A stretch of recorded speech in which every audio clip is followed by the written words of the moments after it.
Hey, what's going on? This is Peter here with the McKernan Group. So we need to talk about a little bit of the real estate market. I know that's a topic all the time in conversation. However, for us right now, it's a changing market. And when I say it's a changing market, it's not where it's changing like it's going down drastically. The changing market is the rates ultimately. And what's happening with the rates is what we're seeing on a day-to-day basis is they're ticking up. It's the bond market, not the Feds. The Fed's conversation is getting that bond market to go up. But that being said, what are we seeing on, with the boots on the ground? Well, we have a lot more active properties, and we have a lot more, properties that are either falling out of escrow or, sitting on the market longer. So it just has put us into a position where, buyers have some more options. Did they have the same amount of options as they did back in 2008? No. And so I'm in Southern California, at least if you follow me on YouTube, and we've seen, so back in 2007, going into the market crash, we had 120,000 listings, active listings in San Diego, Riverside, San Bernardino, Orange County, San Diego, LA counties. Those were active.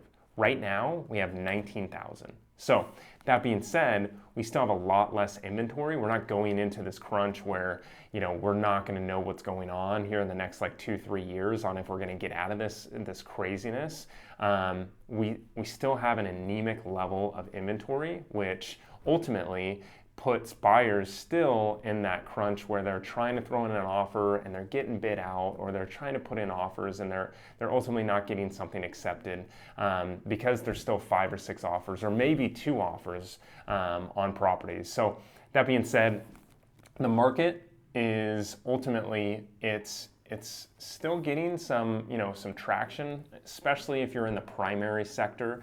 If you're in that secondary sector or, vacation home sector, you're going to have a lot harder time to get things in escrow and move along with escrow. But for us, ultimately, we have the ability, especially in those markets that are primary residence markets, to have the luxury of still having multiple offers. I mean, I can't tell you, as many people that I talk to on a daily basis in the properties that I list, is that I have a lot of conversations with people that, still are trying to look, and they're still getting bid out on a daily basis for the properties that they're submitting offers on. So that being said, we're not in this predicament where, all of a sudden there's so much inventory and it's so tough to find a property for the clients.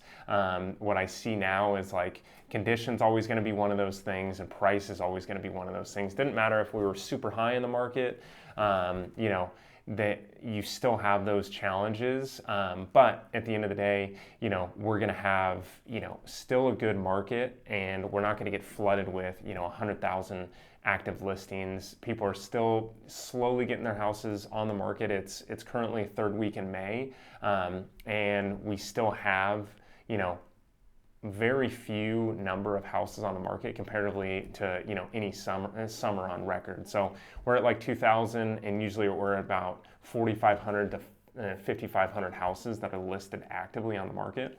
We're just not there yet. So that being said, I think that we're still going to have a good stronghold on the market, as if you're representing sellers, and then if you're representing buyers, that's on the other end of the spectrum.